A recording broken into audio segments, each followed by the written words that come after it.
only strike when his hood is extended. Now, these men do not fear the snakes. They believe a mutual respect between human and serpent exists, and this festival, in honor of the reptile, ensures this everlasting bond.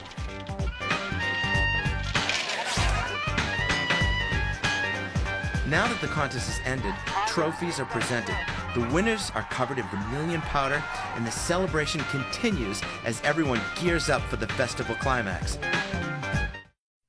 The festival of Nagpanchami is not only happening in the streets, but in the households as well. In fact, it's in the house where the most important part of this ritual takes place. Hi, how are you? Pleasure to meet you. Thank you. In the Hindu religion, the cobra is known as Nag, and Nag is the symbol of Shiva, and Shiva is the god of destruction of nature.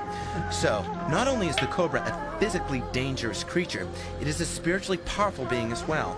This is why the cobra is taken into the home and treated as a most welcome guest.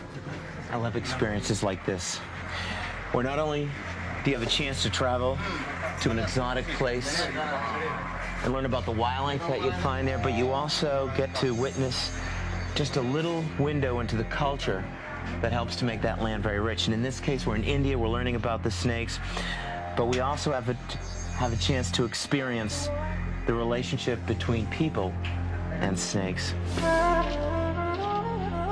And here is the woman of the house, and she's presenting a tribute to Nag. Now we have the leader of the house, see that? Isn't that neat? He's actually sprinkled vermilion powder and a garland over this animal's head.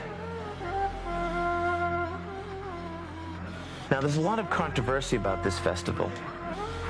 And the more I think about it, although I think in an ideal world it would be best to leave the cobras in the wild, but if you're going to have a relationship where human being and cobra come together, probably it's best this way, where it's worship and tribute as opposed to just killing them out of fear. Now that each family has conducted its own tribute to the cobra, the celebration is taken into the streets. Snakes are transported in clay pots, on floats, some are even hand-carried through the village in a procession accompanied by loud festive music and cheers. This means the parade's ready to begin. It's the official start of the Nagpanchami festival. Or if he's not careful, the official end.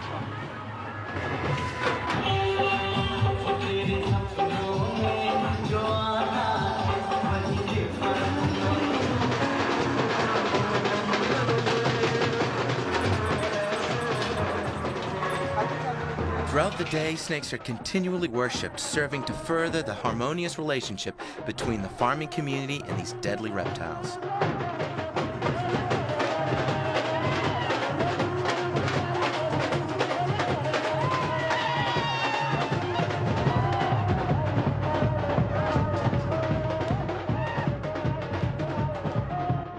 The Nagpanchami festival is extremely important to the Indian people, and although there are some positive benefits in that they're appreciating and worshiping snakes, there is some measurable stress in these animals, and a lot of animal rights groups have problems with this holiday festival.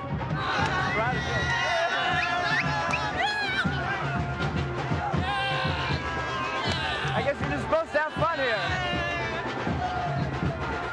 This is what Bhakti Shirala is about. It's a celebration where people come together. It has to do with agriculture, it has to do with snakes, and it has to do with the Jeff Corwin experience.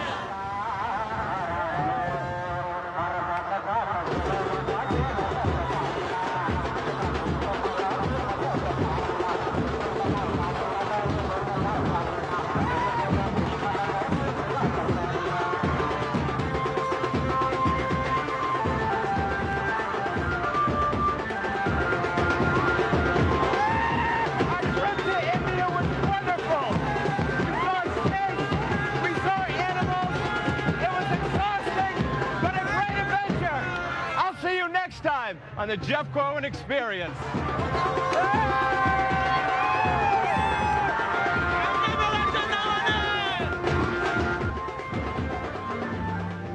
Well, this is it.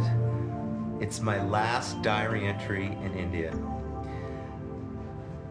literally just left one of the most wild bachelor parties I've ever had, man.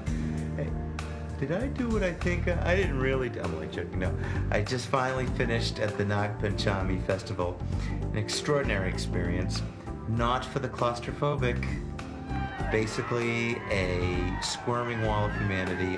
India was a great adventure. I am glad I came. It was really tough. I am very glad to be going home, but I also will be very glad to come back again in the future.